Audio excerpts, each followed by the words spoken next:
Hello, আসসালামু আলাইকুম। কেমন আছেন সবাই? আশা করি সবাই অনেক ভালো আছেন। সো আজকে আমরা আসছি দ্য ক্যাফেরিওতে, যেটা হচ্ছে মোহাম্মদপুর আউটলেটে। অ্যান্ড আমরা আজকে আসছি হচ্ছে আহিয়াদের ফ্রেন্ডের বার্থডে প্রোগ্রামে। আর আমাদের অলরেডি অনেক লেট হয়ে গেছে, অ্যান্ড এসে দেখি অনেকটা জায়গায় আসলে খাবার ছিল না তেমন একটা। আর হচ্ছে অনেক বেশি সেদিন ক্রাউড ছিল, আশেপাশে আরও অনেকগুলো প্রোগ্রাম ছিল। আর এই হচ্ছে আমাদের বার্থডে বয়। আর দুইটা ফ্রেন্ডই সেম গাড়ি কিনেছে, কারণ হচ্ছে আহিয়াত কখনোই একটা গাড়ি কিনে না। যখনই কোনো গিফট কিনি তখনই হচ্ছে আহিয়াতের জন্য একটা গাড়ি কিনতে হয়, এবং যার জন্য গিফট কিনছি তার জন্য একটা কিনতে হয়। আর এরপরে হচ্ছে এদের দুজনকে আমি খুব একটা আমার সাথে ছবি তোলানোর জন্য অনেক পুশ করছিলাম, বাট ওরা কোনোভাবেই ছবি তুলবে না। ওরা ওদের খেলা নিয়ে আসলে খুব ব্যস্ত। অ্যান্ড আপুর ফ্যামিলি মেম্বার্সরাই বেশি ছিল, আউট বলতে আমরাই ছিলাম। বাট আপু অনেক ভালো এবং আপুর ফ্যামিলিও অনেক ভালো।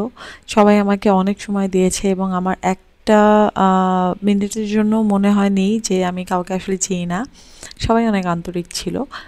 আর এই হচ্ছে খাবার, আমি খুব একটা বুফের খাবার খেতে পারি না, কারণ হচ্ছে আমার সবসময় মনে হয় ওভার ওভার হয়ে যায়। সো আসলে আমি অল্প খেলেই একদম ফুল হয়ে যায়। এরপরে হচ্ছে আমরা এই কাউন্টারটায় আসি, এখানে হচ্ছে টয় গেম গেম খেলে টয় সিলেক্ট করা। সো এটা আমরা আসলে কেউই কোনো টয় নিতে পারি না, কারণ হচ্ছে আসলে শুধু শুধুই আমাদের টাকা লস। সো এরপরে হচ্ছে আমরা প্ল্যান করেছিলাম যে একটু ফুচকা খাবো, বাট এসে দেখি আসলে খালি ফুচকা ছাড়া আর কিছুই ছিল না, কজ আমরা অনেক লেট হয়ে যাই। তো এরপরে হচ্ছে একটা বলরুমের মতো ছিল, মানে যেখানে কোনো ওয়েডিং বা এরকম কোনো প্রোগ্রাম হলে এখানে আসলে প্রোগ্রামটা হয়। তো হচ্ছে ওরা এখানে এসে অনেক খেলাধুলা করছিল। আর আরেকটা ব্যাপার হচ্ছে আহিয়াত এবং রায়ান দুজনেই খুব ভালো বন্ধু। মাশাআল্লাহ, আল্লাহ ওদেরকে ভালো রাখুক দুজনকেই। আর এই হচ্ছে আজকের ভ্লগ, এবং সবাই আমার চ্যানেলটি লাইক করবেন এবং সাবস্ক্রাইব করবেন। আর বেশি বেশি যেন ভিডিও দিতে পারি। আজকে এই পর্যন্ত, আল্লাহ হাফেজ।